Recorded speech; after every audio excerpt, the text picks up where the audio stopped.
Assalamualaikum warahmatullahi wabarakatuh. Baiklah, di sini Bapak ingin memperkenalkan diri. Nama Bapak Muhammad Effendi, STHI, MAG.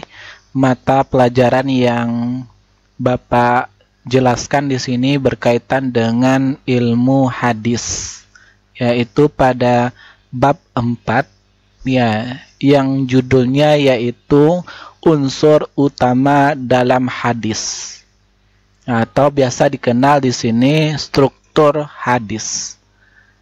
Ya, unsur utama dalam hadis, contoh di sini sanad, ada matan, ada rawi. Ya, di dalam struktur hadis, ya artinya di sini di dalam hadis itu mesti harus terpenuhi unsur utama hadis atau struktur hadisnya. Tanpa terpenuhi 3 unsur ini, matan, sanad, perawi, ya kalau salah satunya tidak terpenuhi, maka itu tidak bisa dikatakan sebagai hadis. Ya, kita lihat di sini struktur hadis, ada matan. Ya, matan segala sesuatu yang berasal dari Rasul, perkataan, perbuatan, ketetapan, atau sifat yang menjadi ujung penghabisan dari sanad. Ya, matan di sini adalah isi dari hadis. Kemudian di sini sanad. Sanad itu adalah rentetan atau mata rantai para perawi hadis yang dapat menyampaikan kita kepada matan jalan hadis atau jalur periwayatan dari Rasulullah, sahabat, tabi'in, tabi'in, se'arawi, kemudian hadis itu dibukukan. Itu berarti sanad di sini adalah perawi, orang yang meriwayatkan hadis. Kemudian di sini ada perawi, yaitu orang yang menyampaikan hadis kepada kita, orang Islam, melalui kitabnya. Ya, artinya setelah hadis itu dibukukan oleh seorang perawi, yang dijaga itu bukunya, sehingga buku ini dijaga sampai kepada zaman kita sekarang ini, seperti Sahih Bukhari, Sahih Muslim, yang Imam Bukhari, Imam Muslim yang punya kitab Sahih Bukhari, Sahih Muslim ini adalah sebagai perawi hadis. Ini contoh dari sanad. Nah, ini yang yang sini nih, yang tinta warna hitam ini adalah contoh sanad. Haddatsana Muhammad ibnu al-Musanni qala haddatsana Abdul Wahhab As-Saqafi qala haddatsana Ayyub an Abi Qilabah an Anas an Nabi sallallahu alaihi wasallam. Nah, ini adalah perawi, orang-orang yang meriwayatkan hadis. Ini yang dikatakan sebagai sanad. Kemudian ini yang bertinta merah ini adalah matan atau isi dari hadis ini. Kemudian yang ini riwayat Bukhari, diriwayatkan dalam oleh Bukhari dalam kitab Sahih Bukhari ini adalah perawi. Ya, inilah yang akan kita pelajari pada bab ini tentang unsur utama dalam hadis. Ya, bab 4. Unsur utama dalam hadis Nabi Muhammad sallallahu alaihi wasallam. Ini contoh ya kitab Al-Mawsu'ah Mu'jam Al-Muhfaras li Al-Fas Al-Hadis An-Nawawi Asy-Syarif. Ini adalah buku yang menceritakan biografi atau sejarah para perawi hadis, orang yang meriwayatkan hadis, baik Rasulullah, baik sahabat, tabi'in, tabi'in, sya'arawi, atau yang membukukan hadis ya di kitab yang jilid yang banyak ini, kitab Mu'jam ini ditulis nama-nama perawi hadis. Ini contohnya di sini. Kemudian kompetensi dasar. Ya, kompetensi dasar ya menerima kebenaran unsur-unsur hadis. Ya, mengamalkan sikap cermat dan teliti sebagai refleksi akan kebenaran unsur-unsur hadis. Ya, kita dituntut untuk mengamalkan sikap teliti, kemudian sikap cermat, ya, sebagai cerminan bagi kita bahwasannya unsur-unsur hadis, sanad, matan, dan rawi itu adalah benar. Kemudian menganalisis unsur-unsur hadis, kemudian mendemonstrasikan unsur-unsur hadis dari hasil telaah terhadap hadis-hadis tertentu. Ya, kemudian di sini peta konsep.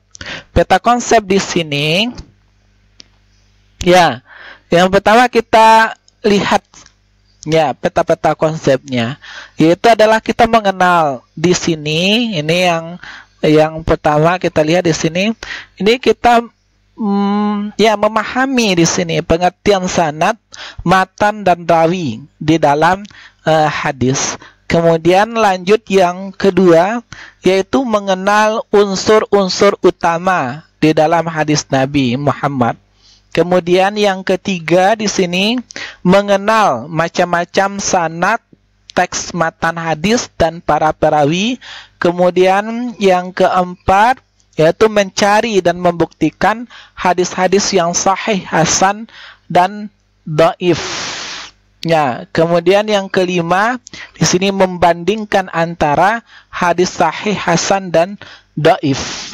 Ya, baik dari segi ya sanadnya, ya, atau membandingkan dari segi matanya, atau membandingkan dengan segi rawinya dalam menentukan apakah hadis ini sahih, hasan, atau dhaif. Kemudian yang keenam di sini adalah mengamalkan sifat-sifat perawi hadis baik dari kalangan sahabat dan tabi'in. Ya. Mari merenung. Ananda sekalian, coba kita renungkan perjalanan tokoh ilmu hadis. Bagaimana mereka rehla li talabil hadis, ya, dalam mencari hadis-hadis Nabi, sehingga apa yang mereka cari berbuah hasil sekarang yang kita bisa nikmati sekarang dari, ya, perjuangan mereka dalam hal mencari hadis. Ya, ya, perjalanan mereka dalam mencari ilmu hadis inilah yang perlu kita renungkan. Ya, yang hidup baik pada masa tabi'in itu pengikut dari tabi'in. Ya, kemudian ambillah contoh teladan, prinsipal yang bisa diterapkan dalam pergaulan kita sehari-hari. Sangat banyak teladan yang baik sifat adil mereka atau sifat dhabit mereka, yaitu semuanya itu bisa kita amalkan di dalam pergaulan kita sehari-hari. Intinya kita ada mencontoh, ya, mencontoh para ulama. Ya, tujuan di sini adalah memperbaiki akhlak kita dalam sehari-hari. Ya. Abdullah, contoh sahabat di sini, Abdullah bin Al-Mubarak, ya, wafat tahun 181 Hijriah. Abdullah bin Al-Mubarak berkata, al-isnad minad din, laulal isnad laqala man sya'a man sya'a. Sanad adalah bagian dari agama. Al-isnad minad din, sanad adalah bagian dari agama. Ya, lau di sini jika, ya, jika lal isnad, jika tanpa memperhatikan isnad, ya, lal isnad, jika tanpa memperhatikan sanad, maka setiap orang laqala man sya'a ma sya'a, maka setiap orang akan berkata apapun yang ia inginkan tentang agama. Nah, di sini menunjukkan pentingnya sanad itu dalam beragama. Artinya apa? Kalau agama kita memiliki sanad, ya, maka kita tidak bisa hanya berkata, ya, beribadah seenaknya kita saja, berperilaku seenak kita. Ada tuntunannya itu dari hadis Nabi. Ya, kemudian karena kita tidak tinggal bersama Nabi, bagaimana kita tahu, perbuatan Nabi, perkataan Nabi, ya ketetapan Nabi, yang jarak kehidupan Nabi dengan masa kita sekarang itu 15 abad yang lalu. Nah, maka ya caranya ya untuk agar kita mengetahui inilah dengan cara sanad, dengan adanya perawi Rasulullah, sahabat, Rasulullah menyampaikan sahabat, sahabat menyampaikan ke tabi'in, tabi'in menyampaikan ke Syekh Ar-Rawi dan generasi selanjutnya. Kemudian itu hadis itu dibukukan oleh Imam Bukhari, kemudian kitab Imam Bukhari itu dijaga oleh para ulama, ya dijaga dari generasi dari masa Imam Bukhari sampai masa sekarang, dan kita bisa melihat ya kitab Imam Bukhari sekarang yang di dalamnya adalah isi dari hadis-hadis Nabi. Ini salah satu contoh yang mana di dalam hadis ini terdapat sanad, yang mana sanad ini meyakinkan kita apa yang tertulis di dalam kitab hadis ini benar-benar itu berasal dari Nabi. Sumber originalnya memang berasal dari Nabi. Ibnu Al-Mubarak mempunyai nama lengkap Abdullah bin Al-Mubarak bin Wadih. Beliau lebih dikenal dengan nama Ibnu Al-Mubarak. Beliau dilahirkan pada tahun 118 Hijriah, termasuk dari golongan ulama mutaqaddimin yang hidup pada masa tabi'in. Ya, seorang pemuka ulama awal abad 2 Hijriah. Beliau habiskan usianya dalam melakukan safar, rihla ilmiah. Ya, safar itu mengadakan perjalanan. Ya, dengan tujuan apa? Dengan tujuan untuk beribadah, kemudian berhaji, kemudian berjihad, ya, kemudian berdagang dan menimba ilmu hadis, mengadakan rihla ilmiah.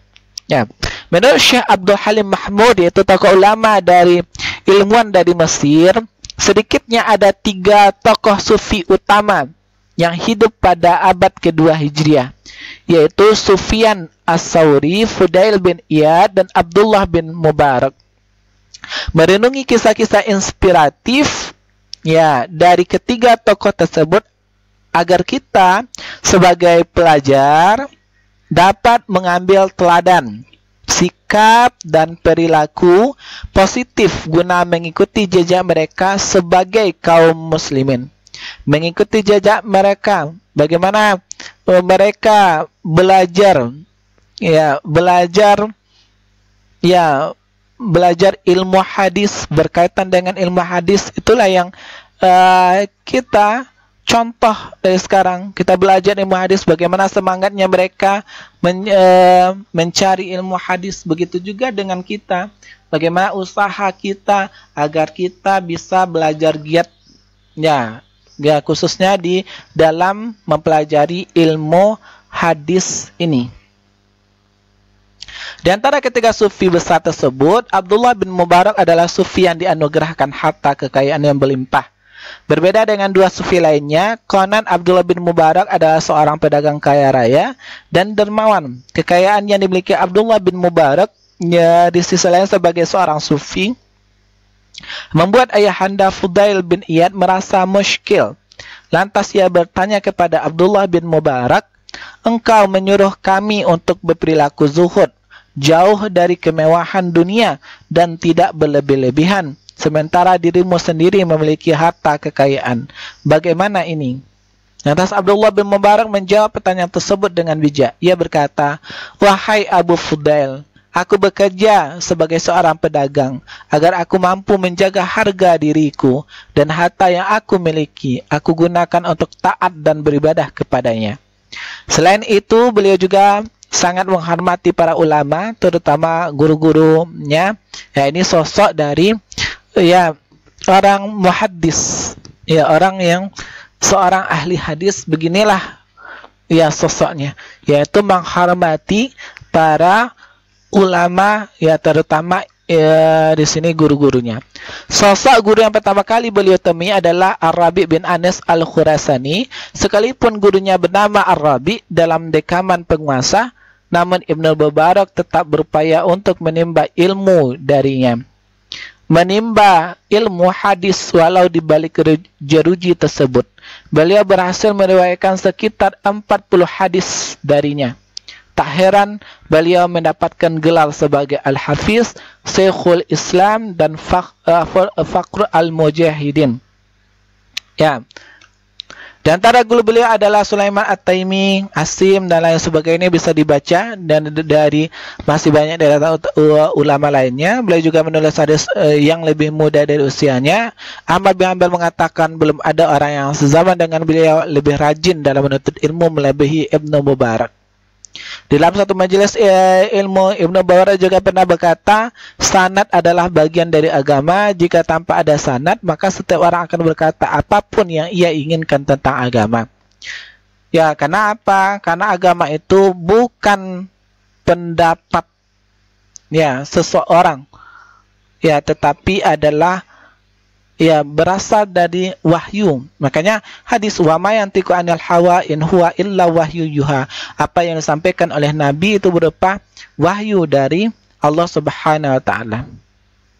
Ya, berbicara tentang agama berarti ya sumbernya itu adalah wahyu, sumbernya adalah Al-Qur'an dan hadis. Makanya kita tidak boleh ya berbicara seenaknya dalam masalah agama. Ya, guna dalam hal membendung supaya orang tidak berbicara seenaknya berkenaan dengan agama, maka ya perlu bagi umat Islam adalah sanad. Ya, orang yang terpercaya dalam hal menyampaikan hadis, sehingga hadis yang kita pelajari sekarang ini, hadis tentang salat, hadis tentang puasa, benar-benar berasal original, berasal dari Nabi. Anda sekalian coba tunjukkan beberapa sikap perilaku positif. Perilaku positif ini yang perlu kita ambil, yang diperankan oleh seorang ulama bernama Ibnu Mubarak di dalam kisah inspiratif di atas. Dan apakah sikap tersebut sudah kita miliki dalam akhlak kita sehari-hari? Ya, kemudian lanjut kita mari di sini mengamati. Perhatikan ilustrasi gambar di bawah ini dan carilah pengertian dari unsur-unsur utama dalam hadis di bawah ini. Ya, ini adalah unsur utama dalam hadis. Ini ada sanad, ada matan, ada rawi. Kemudian peta konsep kita lihat unsur-unsur hadis atau struktur hadis. Ya, ada sanad, ada matan, ada rawi. Ya, ini yang Bapak jelaskan tadi di dalam struktur hadis. Kalau kita ibaratkan hadis itu sebagai bangunan, ada atap, ada dinding, ada pondasi. Begitu juga yang dikatakan sebagai hadis. Ada ya, kalau yang namanya sanad, ya, yang namanya atap, dinding, kemudian pondasi dari bangunan ini ibarat sanad. Ya, fungsi sanad atau perawi. Fungsi sanad dan perawi ini adalah melindungi dari matan hadis. Ya, agar matan hadis ini sampai kepada generasi kita, isi hadis sampai kepada generasi kita, ya tidak ada campur tangan dari pendapat pendapat seseorang. Akan tetapi isi hadis ini benar-benar murni berasal dari Nabi. Itu struktur hadis. Ya, ini contoh sanad. Bapak ulangi lagi, qilaba an Anas, contoh ini contoh sanad. Abdul Wahhab bin As-Saqafi, contoh sanad. Kemudian ini contoh matan isi hadis, sanad orang, rantai periwayatan dari Rasulullah, sahabat, tabi'in. Kemudian ada perawi, contoh di sini riwahu al-Bukhari. Itulah ya gambaran tentang sanad, matan, dan perawi. Kemudian periwayatan hadis Nabi. Periwayatan hadis Nabi dikatakan lengkap, ya, dikatakan lengkap periwayatan. Ya, periwayatan penyampaian hadis dari Rasulullah, sahabat, tabi'in, ya dikatakan lengkap jika terpenuhi 3 unsur. Ya, yaitu rawi, sanad, kemudian matan. Ya, harus terpenuhi 3 unsur. Ya, rawi adalah informan. Ya, rawi adalah informan, orang yang memberikan informasi, ya, seperti seorang guru. Ya, yang menyampaikan hadis dari Nabi Muhammad SAW yang terdiri dari sahabat, tabi'in. Ya, tabi'in ini siapa? Generasi sesudah sahabat. Kemudian generasi setelah tabi'in itu tabi'in dan seterusnya. Ya, sampai generasi kita sekarang ini. Ya, ini ada informan, orang yang memberikan informasi. Ya, penyambung informasi dari Rasulullah, sahabat tabi'in. Ya, artinya di kita hidup di zaman sekarang itu menerima saja hadis karena sudah ada yang memberikan informasinya berkenaan dengan hadis. Seperti Sahih Imam Bukhari menulis kitabnya dan kitabnya kita terima, di dalamnya terdapat isi hadis Nabi. Di dalamnya ada rawi, ada sanad, ada matan. Sementara itu sanad adalah mata rantai. Ya, mata rantai atau silsilah orang yang membawa riwayat hadis, silsilah ar-rijal. Mata rantai ini bersambung satu sama lain. Nah, artinya mata rantai ini bersambung satu sama lain. Ya, bersambung satu sama lain. Hingga sampai kepada Rasulullah. Hingga sampai kepada Rasulullah. Integritas sanad dengan ilmu-ilmu Islam tidak dapat terpisahkan, bagaikan seorang ibu dan anaknya yang tidak dapat diceraikan. Ya, antara sanad dan ilmu-ilmu Islam, ya itu harus punya sanad. Contoh, Anda belajar tentang ilmu fikih, ilmu akhlak. Ya, bagaimana akhlak Rasulullah? Dari mana kita tahu akhlak Rasulullah? Padahal kita itu tidak bertemu langsung dengan Nabi. Ya, caranya adalah melalui sanad. Ya, melalui mata rantai periwayat hadis yang bersambung satu sama lainnya hingga sampai kepada Rasulullah. Ada dari guru ke murid, dari guru ke murid, dari guru ke murid sampai nanti ya kepada kita. Ya, inilah yang diibaratkan ibarat ibu dan anaknya yang tidak dapat diceraikan. Ya, kita ilmu-ilmu keislaman semuanya itu ya ada sanadnya. Dalam arti kita belajar contoh ilmu fikih, kan ada mempelajari tentang sholat. Bagaimana sholatnya Nabi? Ya, itu ya kita mendapatkannya itu dari sanad. Nah, inilah pentingnya sanad di dalam ilmu-ilmu keislaman.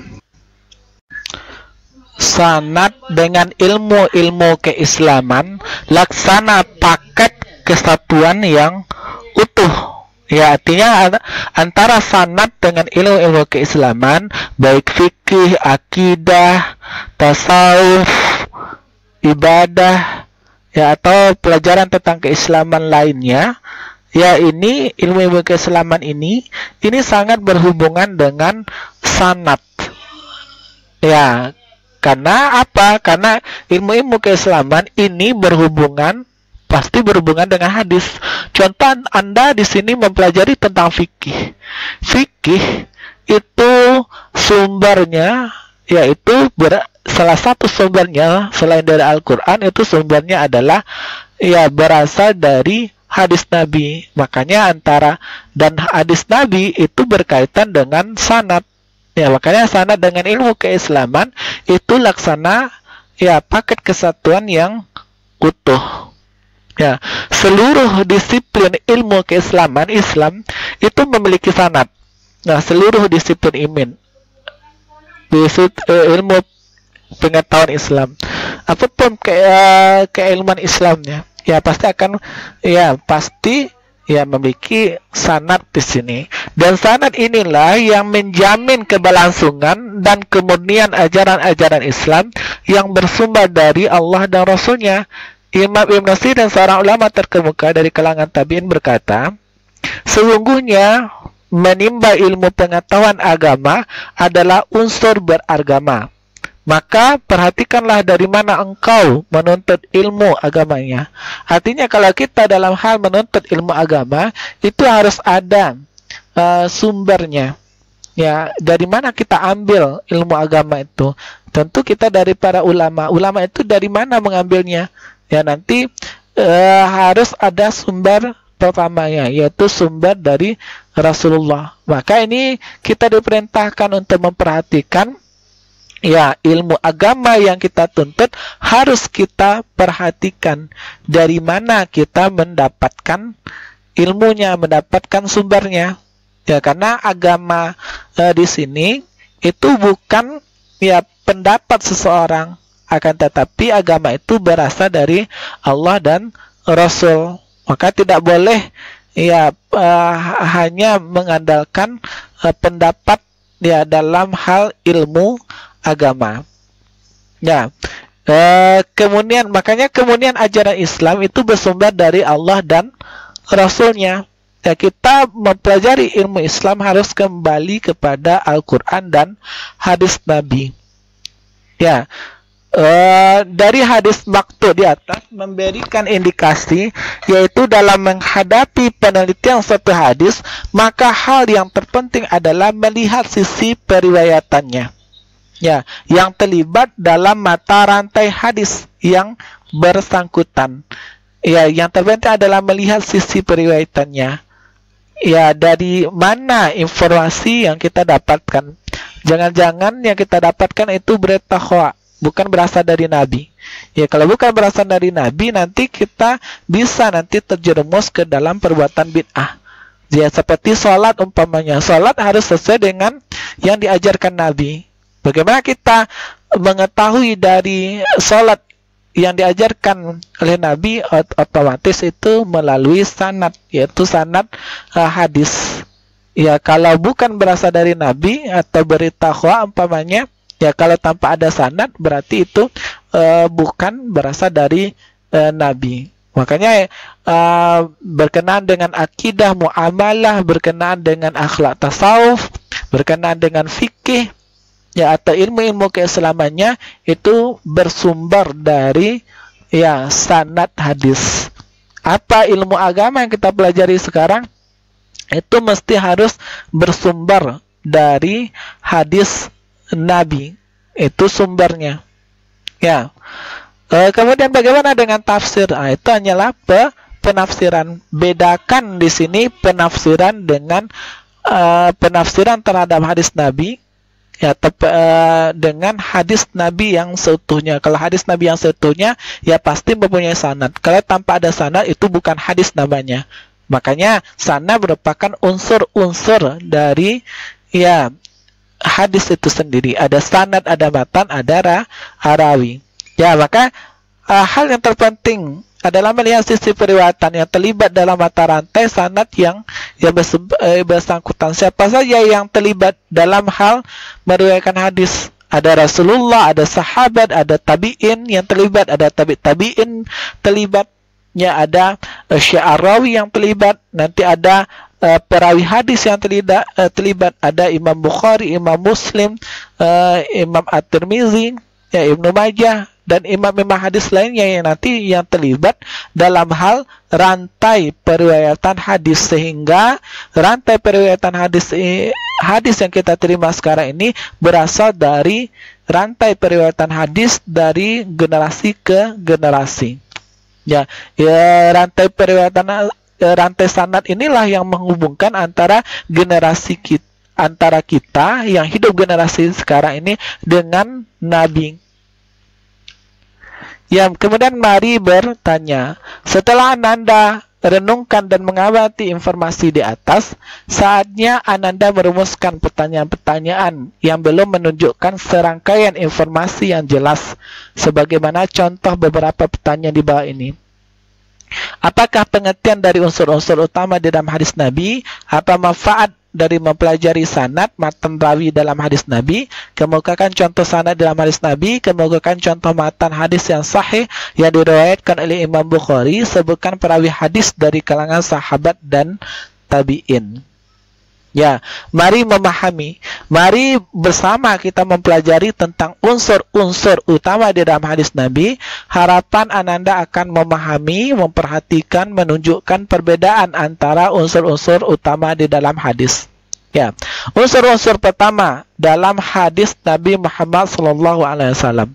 Adapun bagian-bagian hadis yang menjadi objek penelitian di dalam bahasan hadis Nabi tersendiri dari dua bagian, yaitu silsilah periwayatan, ya, rantai periwayatan yang menyampaikan riwayat hadis atau yang lebih dikenal dengan sanad hadis. Ya, silsilah periwayatan hadis yang menyampaikan riwayat hadis atau yang lebih dikenal dengan sanad.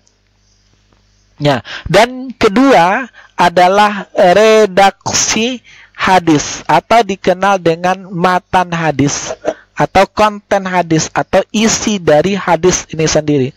Ya, sebagai contoh, innamal a'malu binniyat, ini adalah contoh redaksi hadis atau isi dari hadis atau matan dari hadis. Ya, contoh dari silsilah periwayatan hadis atau yang dikenal dengan sanad, an Abu Hurairah, an Abdul Wahhab, kemudian an Zuhri. Ya, ini seperti contoh dari sanad. Ya, bagaimana dengan rawi ini? Dinyatakan ada dua yang rawi ini masuk pada bagian dari sanad. Ya, untuk mengenal berbagai unsur-unsur di dalam hadis, marilah memahami berbagai definisi. Ya, di dalam hadis, mempelajari hadis, kita dituntut untuk memahami. Ya, memahami apa ilmu hadis yang kita pelajari. Ya, ini adalah yang terpenting dari berbagai definisi unsur-unsur utama di dalam hadis yang dimaksud. Ya, yang pertama adalah pengertian dari rawi. Rawi di sini, ya, rawi adalah orang-orang yang menyampaikan, ya, kemudian karena sini orang-orang, ya, bisa sahabat, bisa tabiin, bisa tabiin, bisa rawi, bisa Imam Bukhari, bisa Imam Muslim, ya, orang-orang yang menyampaikan, dan menulis hadis Nabi Sallallahu Alaihi Wasallam ke dalam kitab-kitab hadis dari apa yang didengar dan diterimanya dari gurunya. Nah, rawi hadis yang dimaksud adalah semisal Imam Bukhari. Ya, kemudian Imam Muslim ini contoh dari perawi hadis, rawi hadis. Ya, kalau ada nanti pertanyaan siapa saja perawi hadis itu, ada Imam Bukhari, ada Imam Muslim, ya, ada Abu Dawud, ya, ada At-Tirmizi, kemudian ada An-Nasai, ada Ibnu Majah. Nah, ini termasuk dari semuanya ini adalah yang menulis hadis-hadis di dalam kitab. Ya, contoh di sini An-Nasai yang menulis hadisnya di mana? Di dalam kitab Sunan An-Nasai. Contoh di sini Ibnu Majah menulis hadisnya di dalam kitab Ibnu Majah.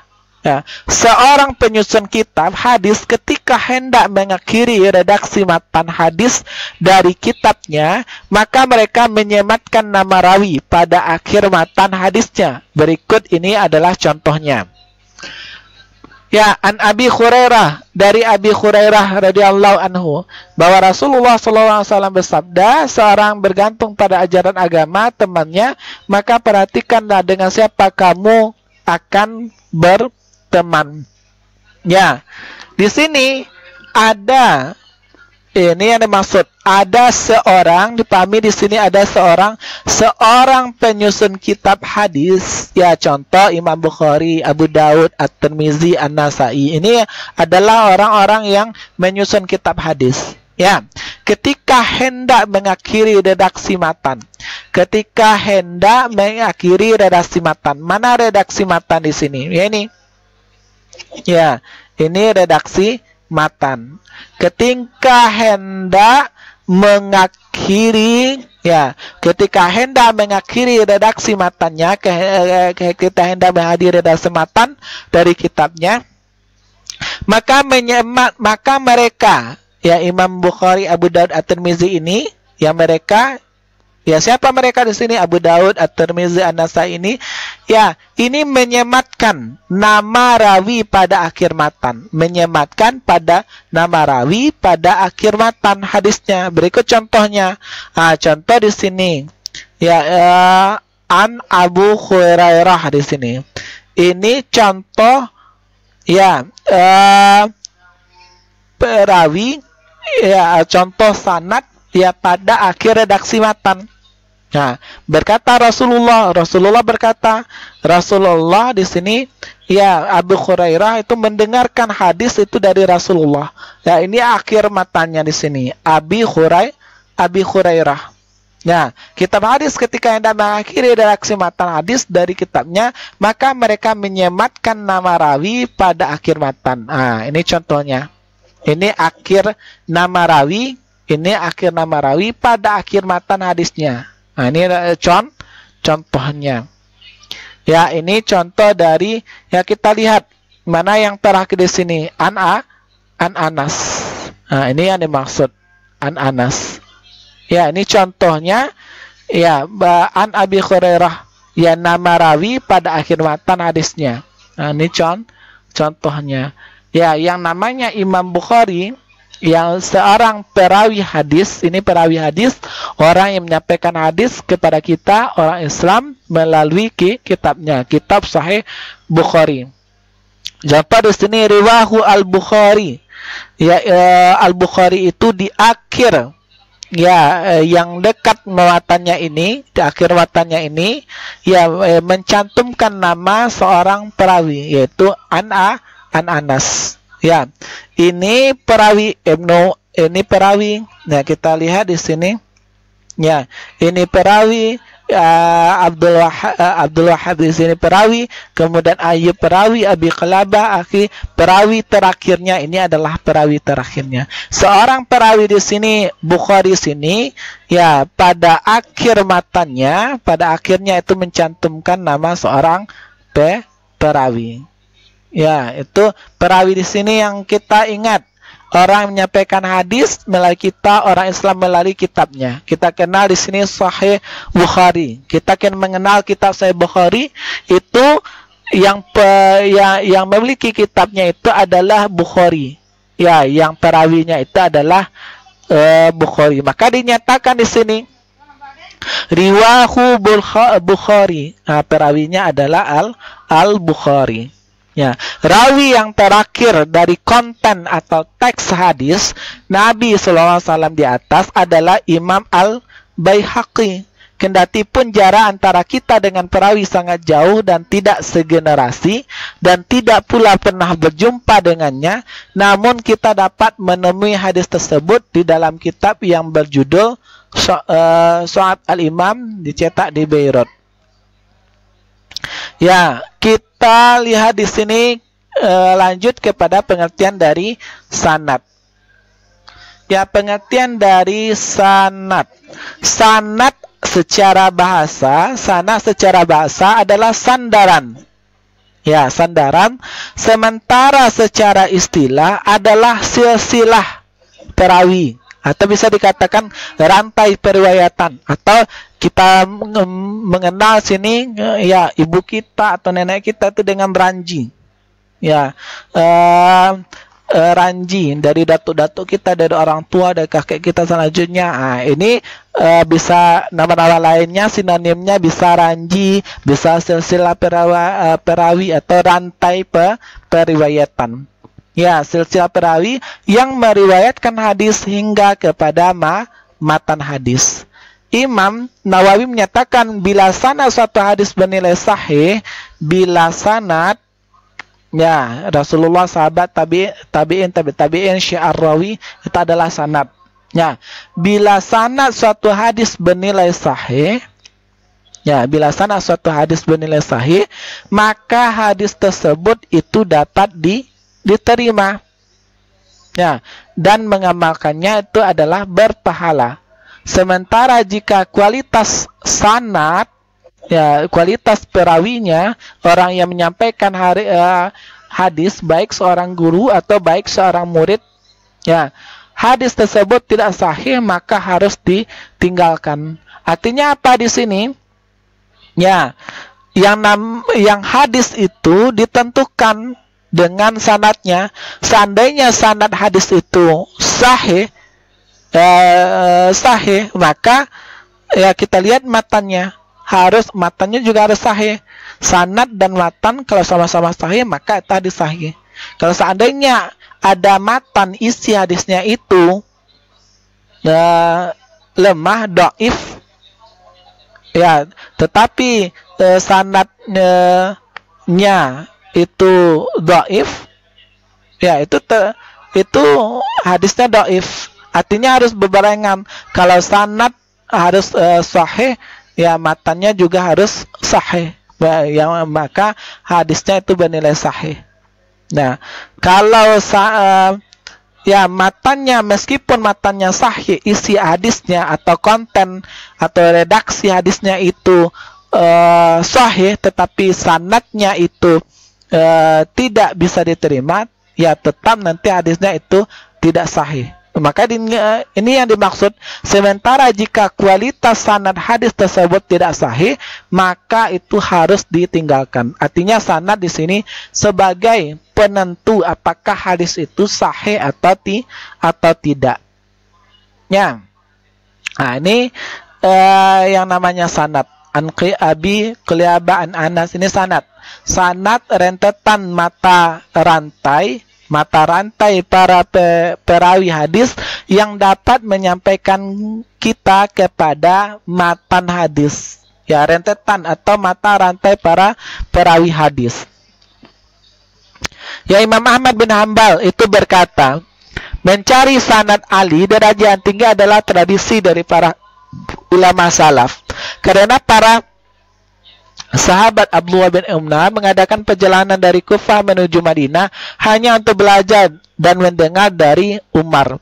Nah, sanad Ali adalah sanad yang jumlahnya terlibat dalam mata rantainya lebih sedikit dari semua orang yang tersebut adalah orang yang terpercaya, siqah. Ya, sebaliknya disebut sanad nazil.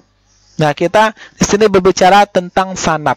Ya, sanad itu ada dibagi dua, ada sanad Ali, kemudian ada sanad nazil. Ya, ada sanad Ali, kemudian ada sanad nazil. Ya, kalau sanad Ali di sini jumlah orang yang mendapatkan mata rantainya sedikit. Ya, contoh dari Rasulullah, sahabat, tabi'in, langsung dibukukan. Itu kan sedikit mata rantainya. Atau Rasulullah, sahabat, tabi'in, tabi'in, setelah itu langsung dibukukan. Nah, itu jalur periwayatannya sedikit. Ya, orang yang menyampaikan hadisnya itu lebih sedikit. Ya, rantai periwayatannya. Ya, itu disebut dengan sanad Ali. Kemudian kalau sanadnya nazil, ya, atau orang-orang terlibat dalam mata rantainya lebih banyak. Ya, contoh Rasulullah, sahabat, tabi'in, tabi'in, kemudian tabi'in besar, tabi'in kecil, sahabat besar, sahabat kecil, kan panjang rantai periwayatan hadisnya. Kemudian sampai kepada Sya'rawi, kemudian Sya'rawi 1, Sya'rawi 2, baru setelah itu dibukukan. Ya, panjang sanad-sanadnya ini, maka disebut dengan sanad nazil. Ya, ini yang katakan kalau sanadnya panjang, ya itu sanad nazil. Kalau sanadnya pendek atau sedikit, maka itu disebut sanad Ali. Ya, sanad Ali adalah orang-orang yang terlibat dalam mata rantai sanadnya lebih banyak. Nah, kan lebih banyak, makanya panjang jalur periwayatannya. Sanad Ali memiliki potensi lebih kecil dari kesalahan. Ya, potensi lebih kecil dari kesalahan dalam mata rantai itu sendiri. Ya, atau redaksi bunyi matan informasi hadis yang dibawa. Sementara sanad nazil berpotensi mengandung berpotensi di sini mengandung kesalahan. Oleh karena itu, tradisi para ulama salaf terdahulu berusaha mencari sanad Ali dengan usaha yang maksimal. Ya, contoh di sini, ya, usaha mencari sanad, yaitu adalah mencari sanad Ali yang derajatnya itu derajat yang tinggi. adalah tradisi dari para ulama salaf. Karena para sahabat Abdullah bin Umar mengadakan perjalanan, mengadakan rihlah dari Kufah menuju Madinah hanya untuk belajar dan mendengar dari Umar. Nah, itu contoh ulama yang mencari sanad ahli yang derajatnya tinggi. Ya, kita umpamakan di sini, kita umpamanya ada tiga orang, ya, dari si A, si B, si C. Si A menyampaikan si B menyampaikan kepada si C. Ya, kalau umpamanya pendek hanya A, B, C, ya itu potensinya kan kecil. Kesalahannya dalam menyampaikan informasi itu kecil. Kalau dari A ke B ke C saja, ya kan lebih sedikit, ya maka memiliki potensi lebih kecil dari kesalahan dalam mata rantai periwayatan. Ya, kita bandingkan dengan sanad nazil, contoh yang panjang. Ya, dari A ke B, dari B sampai menyampaikan kepada si C menyampaikan kepada si D menyampaikan kepada E menyampaikan ke F, itu kan panjang. Ya, kalau yang seperti itu yang sanad disebut dengan sanad nazil. Kalau menyampaikan seperti itu dari A ke B ke C ke D ke E ke F, itu berpotensi itu mengandung kesalahan.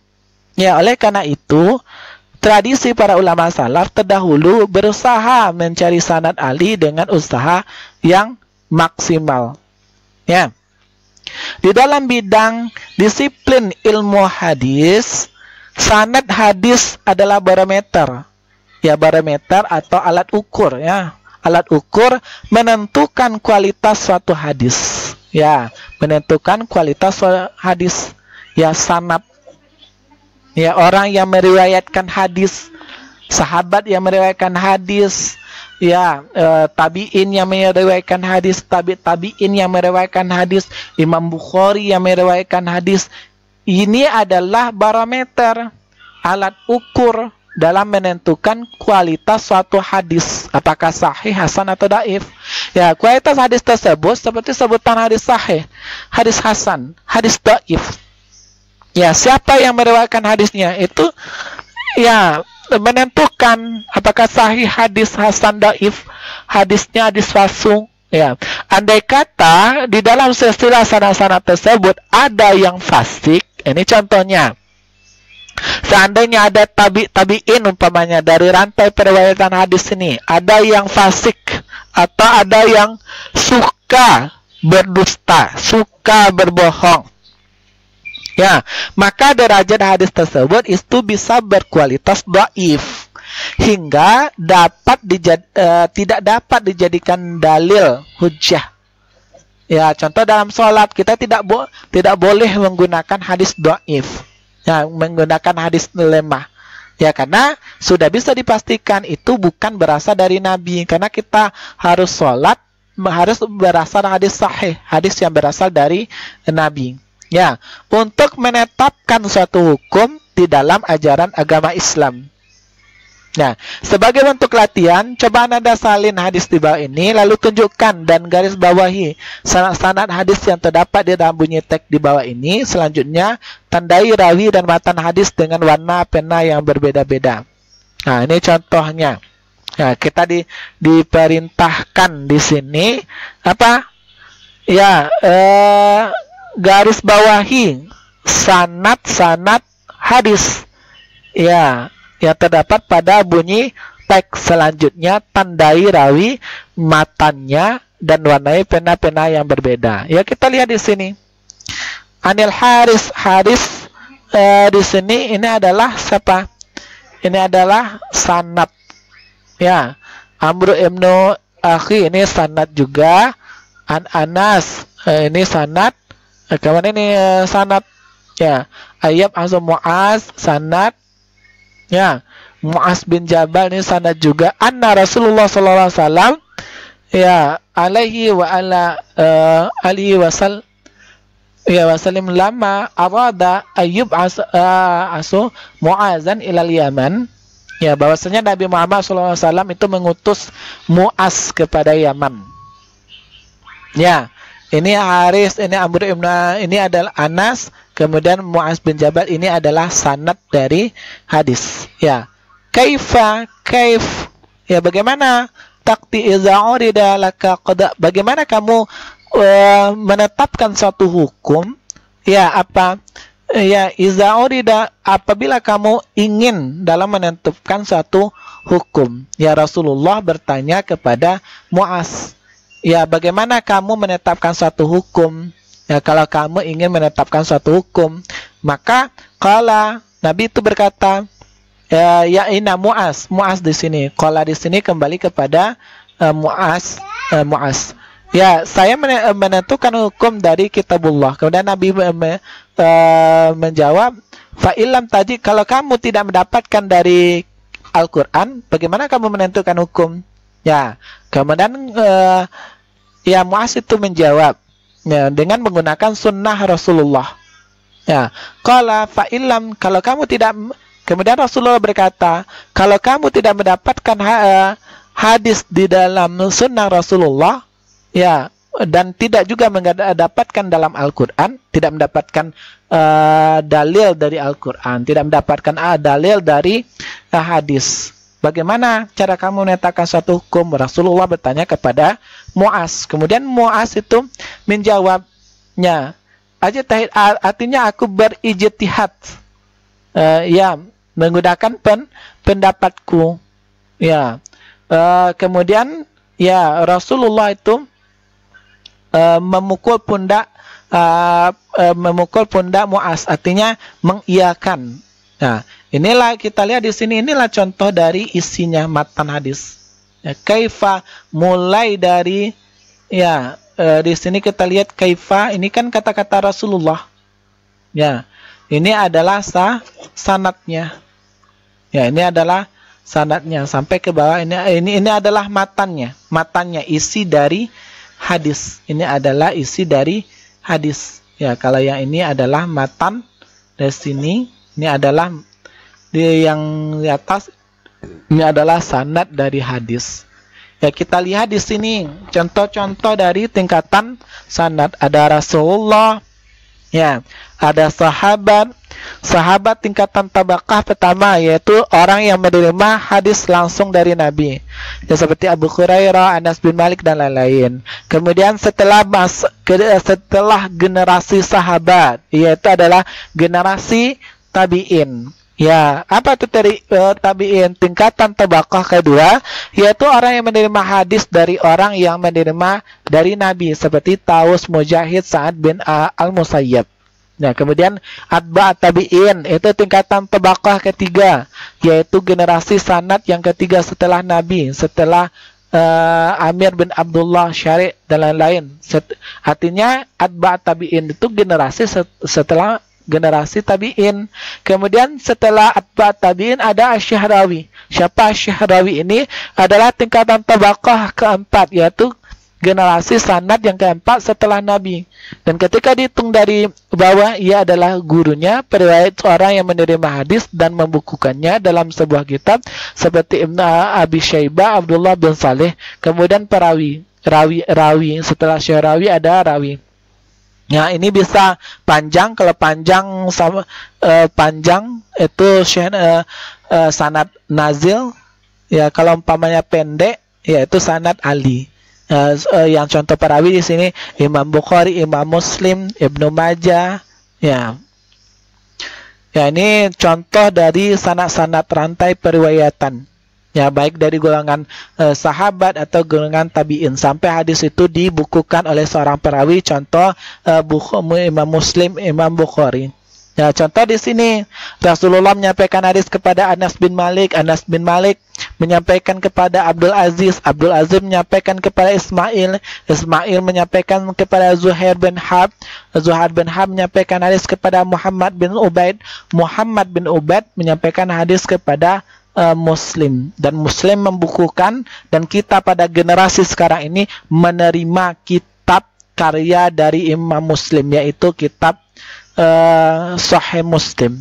Atau di sini Dari Rasulullah menyampaikan hadis kepada Abu Hurairah, Abu Hurairah menyampaikan hadis kepada Abu Saleh, Abu Saleh menyampaikan hadis kepada Abu Husain, Abu Husain menyampaikan kepada Abu Awana, Abu Awana menyampaikan kepada Musa, Musa menyampaikan kepada Bukhari, Bukhari mengarang kitab Sahih Bukhari. Kitab Sahih Bukhari lah yang kita miliki, yang kita pakai pada saat sekarang. Kita umpama sholat, kita umpamanya mencari dalil dalam bidang fikih, akhlak, muamalah, kita sholat, kita puasa, kita haji, kita ambil ya hadisnya, ya salah satunya di dalam kitab Sahih Bukhari atau di dalam Sahih Muslim. Ya, ini contohnya. Kemudian lanjut ke di sini ya pengertian matan. Ya, matan, yang dimaksud dengan matan di dalam ilmu hadis adalah penghujung dari sanad. Ya, penghujung dari sanad. Setelah sanad itu apalagi? Tentu matannya. An Abi Hurairah radhiyallahu anhu qala Rasulullah sallallahu alaihi wasallam. Nah, innamal a'malu binniyat di sini ini kan penghujung dari sanad. Apa penghujung dari sanad? Yaitu sabda Rasulullah. Qala an Abu Hurairah, ini sanad an Abi Hurairah sanad. Qala Rasulullah sallallahu alaihi wasallam, Nabi berkata innamal a'malu binniyat, inilah yang dikatakan sebagai sabda baginda Nabi sallallahu alaihi wasallam. Ya, ini makanya yang dikatakan matan itu adalah penghujung dari sanad, yaitu sabda baginda Nabi Sallallahu Alaihi Wasallam. Berbeda dengan musnid, yaitu orang yang menerangkan hadis Nabi dengan menyebutkan sanadnya. Kalau musnid orangnya sama dengan apa? Islam agama. Kalau Muslim itu orangnya ya. Kalau musnid orang Islam siapa? Itu disebut Muslim. Orang yang meriwayatkan hadis, menerangkan hadis beserta sanadnya siapa? Itu musnid. Nah, seperti itu. Sedangkan musnad adalah, ya kita lihat di sini. Sedangkan musnad adalah kumpulan hadis yang dikumpulkan oleh pengarangnya kemudian dijadikan sebuah kitab. Contohnya Musnad Ahmad bin Hambal. Nah, kalau dikatakan kitab musnad itu maksudnya sebuah kitab yang dikarang oleh seorang perawi, yaitu Imam Ahmad. Ya, contohnya Musnad Ahmad bin Hambal. Kalau kitab Musnad Ahmad bin Hambal itu disusun berdasarkan nama-nama sahabat. Untuk meneliti dan mengkritisi matan hadis, ya untuk meneliti. Ya, karena apa? Karena matan isi hadis ini ya akan diteliti. Ya, contoh kemudian juga dikritisi. Contoh matan hadis ini, apakah matan hadisnya bertentangan dengan Al-Quran atau tidak? Ya, karena hadis tidak boleh bertentangan dengan Al-Quran. Nah, ini contoh dalam meneliti dan mengkritisi matan hadis. Dari segi kandungannya, maka perlu menggunakan berbagai pendekatan seperti rasio jumlah matan, hadis, matan hadis yang diriwayatkan oleh berbagai perawi, ya dalam silsilah rijal, pendekatan sejarah. Ini contoh dalam meneliti matan, pendekatan sejarah. Ya, contohnya, ya ada hadis yang mengatakan bahwasanya kapal Nabi Nuh itu mengelilingi Ka'bah selama sebanyak 7 kali. Itu kalau digunakan, kalau ada matan hadis berkata seperti itu, digunakan pendekatan sejarah, ya itu ya tidak benar. Kenapa? Ya karena mana yang lebih dulu, kapal Nabi Nuh atau Ka'bah? Kalau Ka'bah dibangun pada masa Nabi Ibrahim, sedangkan Nabi Nuh hidup jauh sebelum, ya lebih dulu Nabi Nuh hidup dibandingkan Nabi Ibrahim. Artinya ketika Nabi Nuh hidup, itu Ka'bah itu belum ada. Ya, makanya hadis itu bisa dikatakan dhaif. Ya, karena tidak mungkin kapal Nabi Nuh mengelilingi Ka'bah selama 7 kali, karena Ka'bahnya belum ada. Ya, karena Nabi Nuh hidup ya sebelum Ka'bah itu dibangun. Ya, ini contohnya pendekatan sejarah. Kemudian silsilah rijal ya tidak lepas dari prinsip-prinsip pokok ajaran Islam. Artinya yang disampaikan hadis ini tidak bertentangan dengan ajaran-ajaran agama Islam, tidak bertentangan dengan ya Al-Quran. Inilah yang dikatakan matan isi hadis itu tidak boleh bertentangan dengan Al-Quran atau juga yang lainnya, tidak boleh bertentangan dengan prinsip-prinsip ajaran pokok agama Islam. Ya, ini contoh dari matan. Ya, matan ini contohnya. Ini contoh yang ini contohnya yang berwarna merah ini, tulisan Arab berwarna merah ini contoh dari matan, isi hadis atau redaksi dari hadis itu sendiri.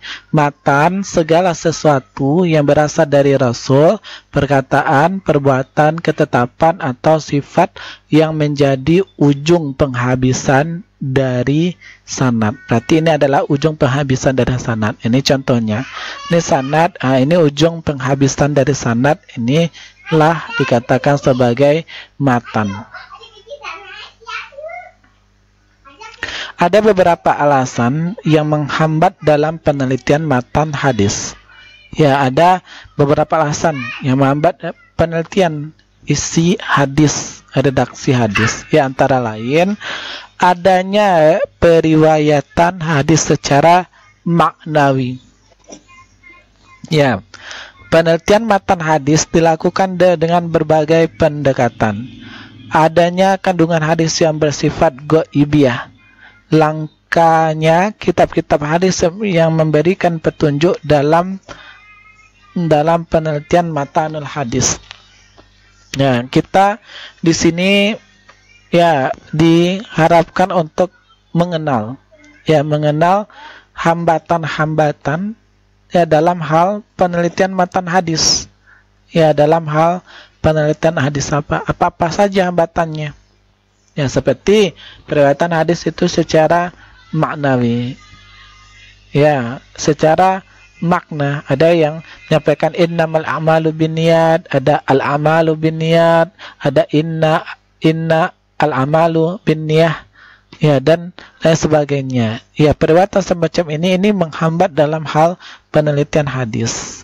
Ya, kemudian juga bersifat ghaibiyah. Ya, masalah-masalah gaib yang di sini yang sulit dijangkau oleh akal pikiran manusia. Pada dasarnya tujuan pokok dari penelitian sanad maupun matan hadis adalah untuk mengetahui kualitas hadis. Ya, kita mengadakan penelitian. Ya, penelitian terhadap apa? Terhadap sanad ataupun terhadap matan. Ya, termasuk sanad di sini para rawi hadis itu sendiri. Mengadakan penelitian terhadap sanad, rawi atau matan. Ya, hadis adalah suatu untuk mengetahui kualitas hadis, untuk mengetahui kualitas hadis. Apakah sahih, hasan atau dhaif? Ya, sehingga dapat dijadikan sandaran, ya dalam menentukan satu hukum ya di dalam ajaran agama Islam. Ya, agar mendapatkan sandaran dalam berhujjah, dalam menentukan suatu hukum. Ya, bagaimana hukum sholat, bagaimana hukum puasa, bagaimana hukum perdana menurut Islam. Yaitu ya sandarannya harus dicari sandarannya. Kita harus bersandar kepada hadis sahih. Maka dalam menentukan hadis sahih itu harus mengadakan penelitian sanad atau penelitian matan. Penelitian sanad itu perawinya itu diteliti. Apakah adil? Orang yang meriwayatkan hadis itu apakah fasik, berdusta atau bagaimana? Apakah dobit, dapat dipercaya atau tidak? Ya, itu ada kriterianya dalam menentukan orang yang meriwayatkan hadis. Kriteria dalam menentukan ya kesahihan dari segi sanad ataupun dari segi redaksinya. Contoh hadis dengan kualitas sahih contohnya. Ya, ini hadis dalam kualitas sahih. Ya, aku mendengar Rasulullah bersabda, sesungguhnya batas antara seseorang melakukan perbuatan syirik dan kafir adalah meninggalkan sholat. Ya, batas antara syirik dan kafir adalah meninggalkan sholat. Dapat diketahui bahwa hadis tersebut diriwayatkan oleh Imam Muslim. Kita tahu Imam Muslim itu memiliki kitab Sahih Muslim, yang isi di dalam kitab Sahih Muslim itu semua hadisnya itu sahih. Ya, dengan kualitas hadis sahih. Maka dengan demikian dapat disimpulkan bahwa orang muslim yang meninggalkan salat fardu 5 waktu secara sengaja, maka dirinya berada pada posisi antara kafir dan orang yang melakukan perbuatan syirik. Nah, ini merupakan dalil dari hadis sahih, karena hadis sahih inilah yang diriwayatkan oleh Imam Muslim ini adalah kualitasnya hadis sahih. Inilah hadis yang dapat dijadikan sandaran dalam menentukan suatu hukum dalam ajaran agama Islam. Sandaran itu dalam hal berhujjah. Sesungguhnya para ulama hadis telah banyak melakukan penelitian dalam menentukan kualitas hadis. Ya, banyak mereka penelitian, baik ulama dahulu mutaqaddimin atau ulama yang sekarang mutakhirin, ulama kontemporer itu banyak mengadakan penelitian terhadap kualitas hadis. Ya, sehingga termuat atau menyebar berbagai kitab hadis. Pertanyaannya, apakah penelitian hadis masih mutlak diperlukan untuk zaman dewasa ini? Silakan Ananda menjawab pertanyaan tersebut dengan menggunakan dalil nakli atau dalil akli. Kalau dalil nakli, dalil yang berdasarkan wahyu seperti Al-Quran dan hadis. Kalau dalil akli, dalil berdasarkan atasnya pemikiran atau dalil berdasarkan logika akal sehat. Ya. Kemudian lanjut kepada yang keempat, itu adalah gelar bagi rawi hadis. Ya, gelar bagi rawi hadis. Para ilmuwan hadis mendapatkan gelar keahlian di bidang disiplin ilmu hadis sesuai dengan kemampuan hafalan hadisnya. Ya, barometernya sebagai alat ukurnya yaitu hafalan hadis. Ya, kemudian barometernya juga dari karya-karyanya. Ya, kemudian kemahirannya yang diakui oleh para ulama sebagaimana dialami oleh Imam Bukhari. Gelar keahlian itu sebagai berikut. Ya, gelar-gelar yang diberikan kepada rawi hadis. Ya, orang yang meriwayatkan hadis kemudian membukukan hadis. Ya, Amirul Mukminin fil hadis. Amirul Mukminin adalah golongan ulama yang menguasai. Ya, golongan ulama dicatat di sini. Ya, siapa itu Amirul Mukminin fil hadis? Itu adalah golongan ulama. Golongan ulama yang menguasai, ya, menguasai di sini ilmu hadis dirayah. Ya, atau ilmu hadis riwayah. Apa itu ilmu hadis dirayah? Ilmu yang membahas ya tentang hal segala sesuatu yang berkaitan dengan hadis, baik kaidah-kaidah, metode hadis yang berkaitan dengan ya ilmu hadis. Ya, baik kaidah-kaidah, metode atau ya biografi para perawi hadis, atau berbicara tentang keadilan, kekodabitan seorang perawi, itu masuk ke dalam kategori ilmu hadis dirayah yang selalu berkembang. Ya, kemudian ada ilmu riwayah. Ya, ilmu dalam hal sekedar meriwayatkan hadis dari guru ke guru, baik berkenaan dengan cara atau bagaimana cara meriwayatkan hadis. Ini disebut dengan ilmu riwayatul hadis. Mengetahui seluruh hadis dengan sanad dan matanya, jarah dan takdilnya, serta memiliki kekuatan hafalan yang tinggi. Ya, bahwasanya kita berbicara tentang gelar Amirul Mukminin fil hadis ini adalah ya para ahli hadis ya dari golongan ulama yang menguasai ilmu hadis riwayah dirayah, mengetahui seluruh hadis dengan sanad dan matanya, jarah dan ta'dilnya, serta memiliki kekuatan hafalan yang tinggi. Adapun mereka yang mempeloreh gelar ini adalah Syu'bah Ibnu Al-Hajjaj, Sufyan Ats-Tsauri, Ibnu Hajar Al-Asqalani, Imam Al-Bukhari, dan Imam Muslim. Ini contohnya dari Amirul Mukminin fil hadis. Makanya nanti kalau ada pertanyaan-pertanyaan disebutkan nama salah satu tokoh di sini, contoh disebutkan Sufyan Ats-Tsauri, ya termasuk dari gelar bagi rawi hadis ini termasuk yang mana? Ya termasuk kepada Amirul Mukminin fil hadis. Ya. Kemudian Al-Hakim. Al-Hakim itu adalah gelar atau keahlian bagi imam-imam hadis yang menghafal seluruh hadis yang diriwayatkannya dengan sanad dan matan, serta memiliki kemampuan dan mengetahui karakteristik dan sifat-sifat baik ataupun buruk dari masing-masing sejarah perawi hadis. Di antaranya adalah gelar Al-Hakim. Kita lihat di sini Imam Syafi'i, Abu Daud, Imam At-Tirmidzi, dan Imam An-Nasa'i. Contoh di sini, ya Imam Al-Syafi'i ini termasuk kalau dalam ilmu hadis termasuk mendapatkan gelar. Gelarnya adalah gelar Al-Hakim. Ya, yaitu imam hadis menghafal seluruh hadis. Ya, hafal seluruh hadis. Ya banyak, bisa hadis itu banyak jumlahnya. Ada yang ratusan ribu, ya bahkan ulama menilai ada yang lebih dari jutaan, ya dari hadis itu sendiri.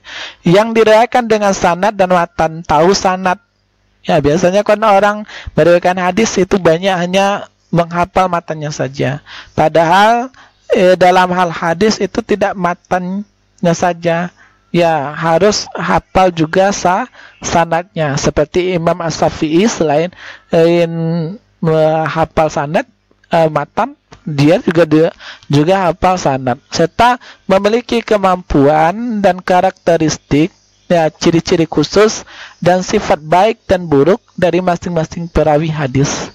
Ya, inilah yang dikatakan bahwa perawi itu harus adil dan dobit. Kemudian lanjut kepada al-muhaddisin.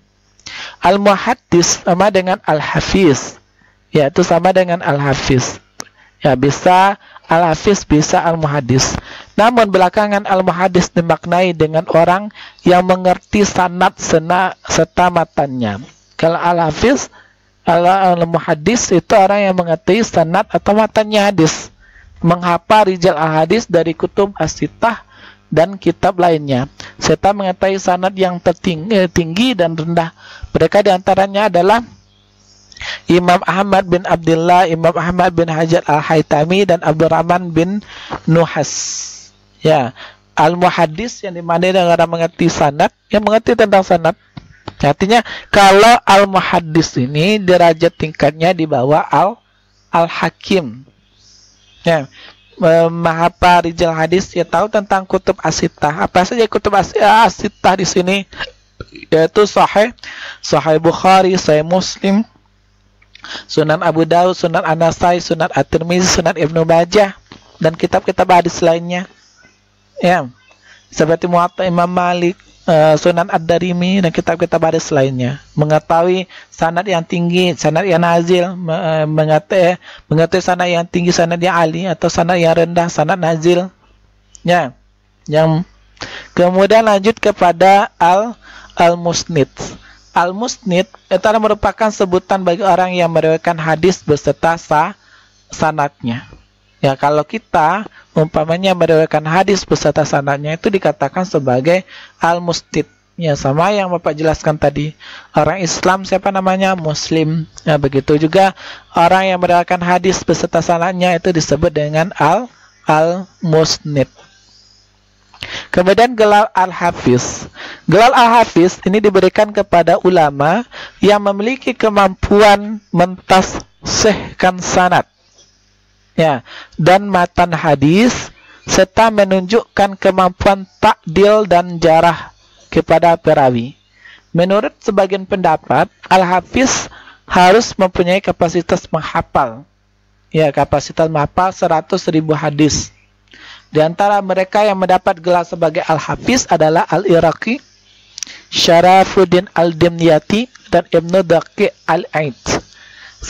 Setelah memuat dan merinci informasi dari unsur-unsur penting yang dibahas dalam hadis Nabi Sallallahu Alaihi Wasallam, Ananda diminta untuk menjelaskan silsilah perawi yang ada pada gambar di bawah ini. Di dalam kitab apakah silsilah perawi ini dapat ditemukan? Jika Ananda sudah memahaminya, silakan Ananda mencari salah satu hadis Nabi lain dengan membuat kerangka seperti gambar di bawah ini. Kemudian diskusikan dan konsultasikan itu bersama guru dan teman-teman semejamu.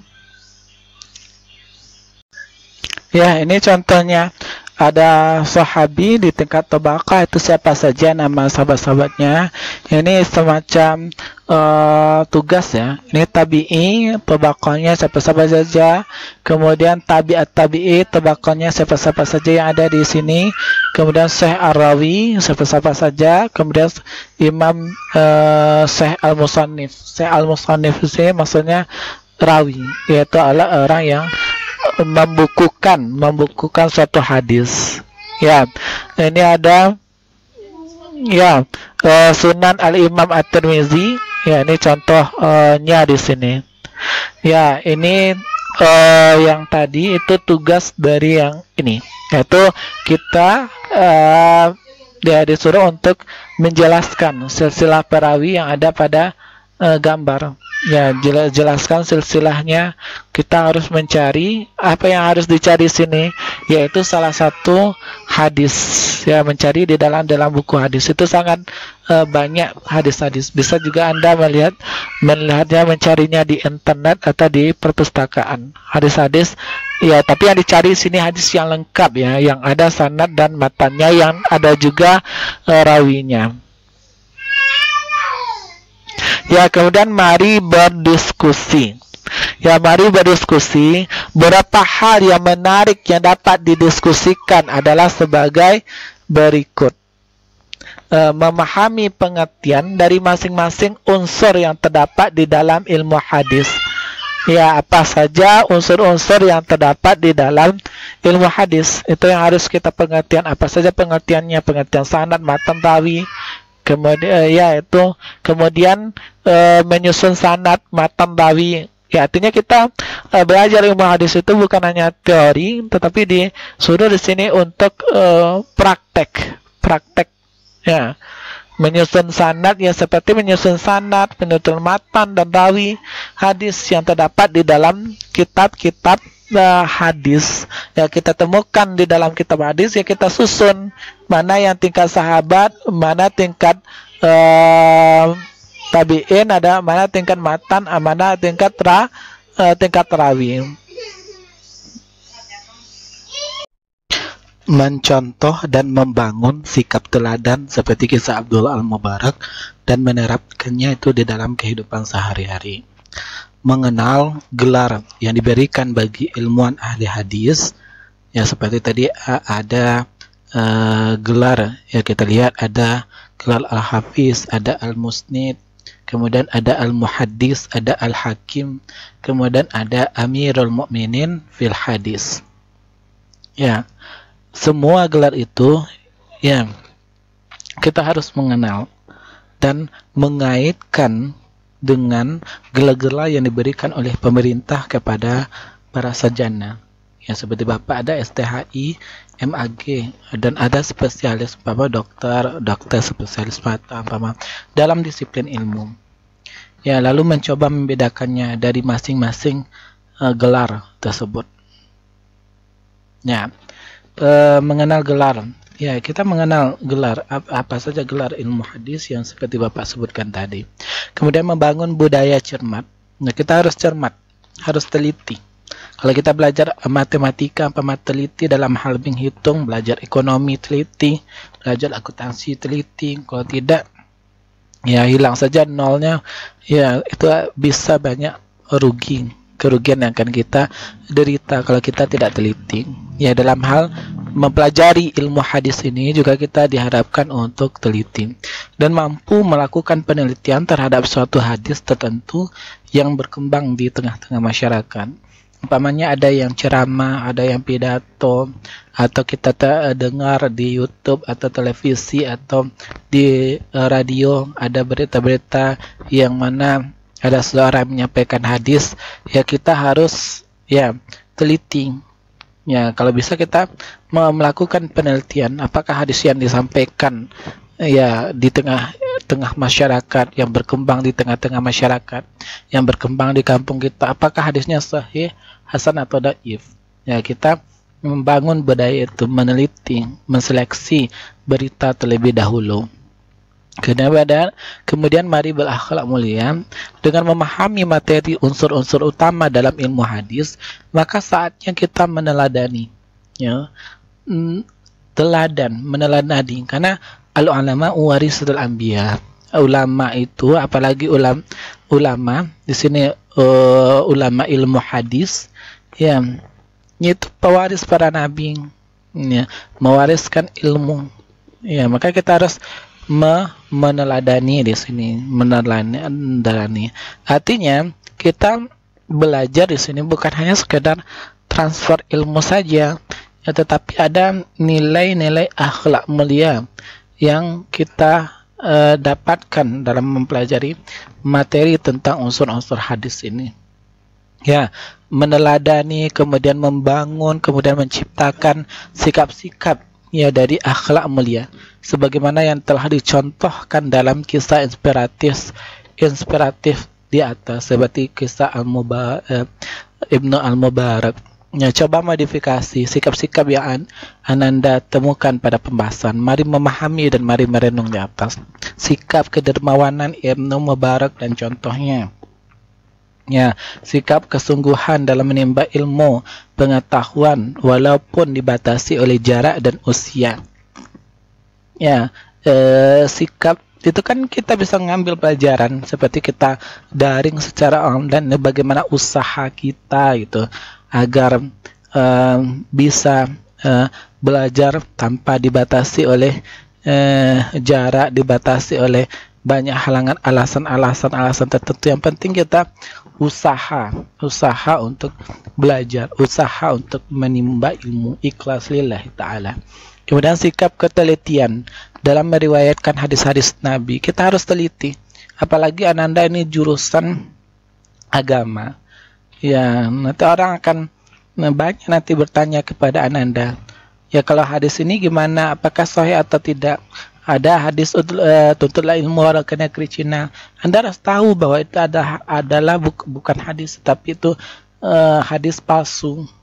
Ya, bukan termasuk kategori hadis. Ya, paling tidak Anda mengenal ya tentang hadis-hadis Nabi itu, pengelompokannya. Kemudian mari merangkum.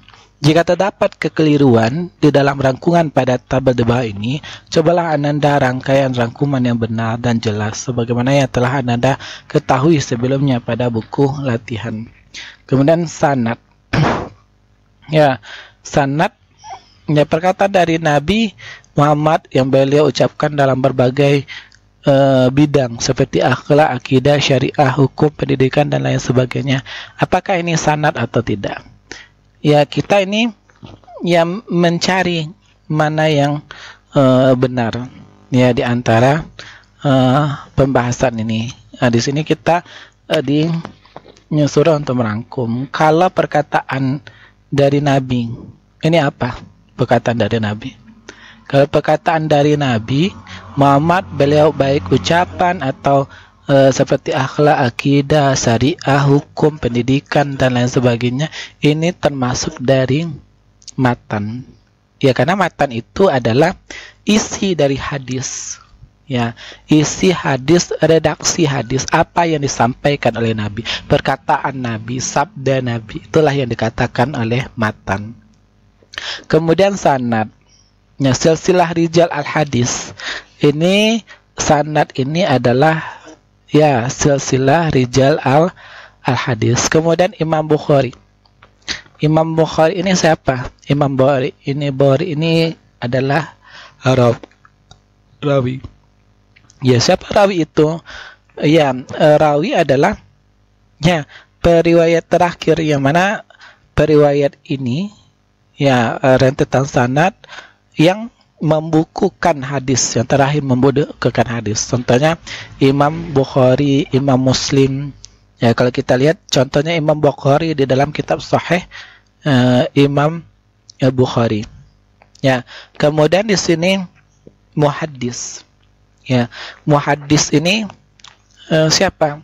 Ya, muhaddis ini ya, yang mana? Ya, contoh kita lihat. Ya, golongan ulama yang mengurus ilmu hadis dirayah dan riwayat, mengetahui seluruh hadis dengan sanad dan matanya, jarah, takdil serta memiliki kekuatan hafalan ini. Ya, ini muhaddis. Karena menguasai ilmu dirayah, ilmu riwayatul hadis, kemudian mengetahui seluruh hadis baik sanad atau matanya, jarah atau takdilnya, serta memiliki kekuatan hafalan yang tinggi, itu disebut muhaddis. Kemudian al-hakim. Ya, al-hakim merupakan sebutan bagi orang yang meriwayatkan hadis beserta sanadnya. Ya. Kemudian Mu'adz bin Jabal, ya, seorang ahli hadis pada masa tabi'in, benar. Kemudian Ibnu Mubarak itu perawi hadis yang zuhud. Ya. Kemudian mari berlatih. Ya, di sini kita mencoba ya untuk menjawab pertanyaan-pertanyaan. Di antaranya adalah sebutkan pengertian rawi. Kita kan sudah pelajari apa rawi itu rawi, kemudian apa pengertian dari sanad, ya, pengertian dari rawi, kemudian pengertian dari sanad, kemudian pengertian dari matan. Apa itu? Ya, yang Anda pahami apa? Ya, dengan memberikan satu contoh hadis yang sahih. Di satu contoh hadis yang sahih ini, ya, coba Anda kemukakan mana yang rawi, mana yang sanad, mana yang matan. Kemudian sebutkan sikap teladan yang dapat diambil sebagai akhlak mulia dari kisah inspiratif Abdullah ibn Mubarak. Ya, apa sikap teladan yang dapat diambil? Ya, dari kisah inspiratif Abdullah ibn Mubarak yang sebelumnya kita bahas. Kemudian apa manfaat dan mempelajari sanad? Apa manfaat mempelajari matan? Apa manfaat mempelajari rawi di dalam hadis Nabi Shallallahu Alaihi Wasallam?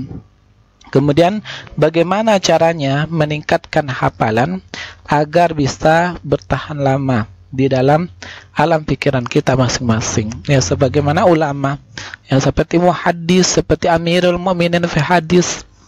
Ya, mereka banyak menghafal hadis, ulama-ulama terdahulu. Ya, tentu timbul analisa dari kita, kenapa dan bagaimana caranya, ya, dalam hal meningkatkan agar hafalan itu bisa bertahan lama di dalam pikiran kita. Apa resepnya? Ya, kita mencari cara-caranya. Ya, ini berfungsi bagi kita. Kalau kita menghafal pelajaran, bagaimana pelajaran itu bisa bertahan lama di pikiran kita. Kemudian yang 5, sebutkan langkah-langkah mendeteksi hadis-hadis dhaif. Bagaimana saja cara-cara atau langkah dalam hal mendeteksi hadis-hadis dhaif. Kemudian ada tugas personal di sini. Ya, ada tugas personal. Setelah Ananda menganalisis secara mendalam terkait materi ilmu hadis, marilah mencoba melatih dengan membedakan antara rawi, sanad, matan, dan hadis bawah ini. Yang mana rawi yang ada matan ini harus Ananda ketahui. Ya, di sini berlatih Ananda di sini untuk mengetahui ya mana rawi, mana sanad, mana matan. Dicobakan kepada 2 hadis ini. Hadis yang pertama, hadis yang kedua. Kemudian ada tugas kelompok. Ya, siswa dan siswi kelas 10 dibagikan dalam 5 kelompok yang bertujuan mencari teks hadis riwayat Imam Bukhari dan Imam Muslim terkait larangan bagi seorang muslim meminum khamar. Yang selanjutnya, teks hadis tersebut dikelompokkan dengan membedakan antara rawi, sanad, dan matan. Ini bersifat praktek. Kita cari hadis. Hadisnya tentang apa? Tentang larangan bagi seorang muslim itu meminum khamar. Ya, kita ditentukan rawinya, ditentukan sanadnya, kemudian ditentukan matannya. Ya, dengan syarat hadisnya itu hadis riwayat Imam Bukhari. Kalau Anda mencari Imam Bukhari tentu di dalam kitab Sahih Al-Bukhari. Kemudian ada hadis riwayat Imam Muslim. Kalau Anda mencari tentang hadis riwayat Muslim, tentu di dalam kitab Sahih Muslim. Ya. Ya, itu saja dari Bapak sudahi dengan wabillahi taufiq wal hidayah. Wassalamualaikum warahmatullahi wabarakatuh.